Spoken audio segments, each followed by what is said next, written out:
Now, um, when you perform synthetic substitution and you have a remainder of 0, you're able to write a depressed polynomial.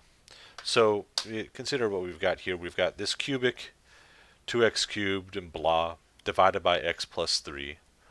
I find the opposite of it, I get negative 3, and I do the whole thing, and I see here that the remainder is 0. That means the 2, negative 9, and 10 become the 3 coefficients for the resulting x squared. Now what's nice is, since I've found a remainder of 0, that tells me that 2x cubed minus 3x squared minus 17x plus 30 factors into x plus 3 times 2x squared minus 9x plus 10.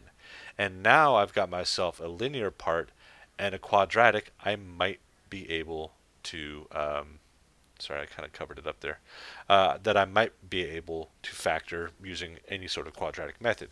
So the whole idea is it's possible to use synthetic substitution to look for factors of a polynomial. If you ever get a remainder of 0, then it is a factor of the polynomial. And that's an example of the factor theorem. So let's put this in action here. Example 3, use the factor theorem.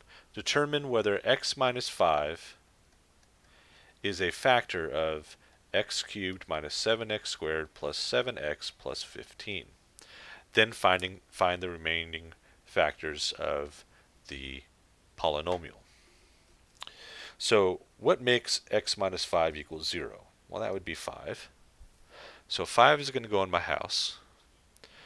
1x cubed negative 7x squared, 7x, and 15 constant. And we drop the 1 down, multiply, we get a 5, add it up, we get a negative 2, multiply, we get negative 10, add it up, we get a negative 3, multiply, we get a negative 15, and here you can see my remainder is 0.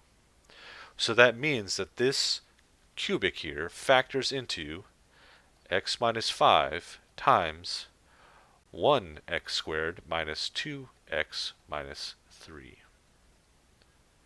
I just used these 3 coefficients for the quadratic that's left over. All right, this is called the depressed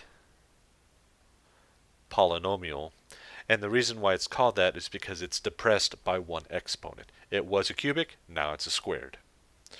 All right, so now I've got this quadratic. Let's see if I can factor that quadratic.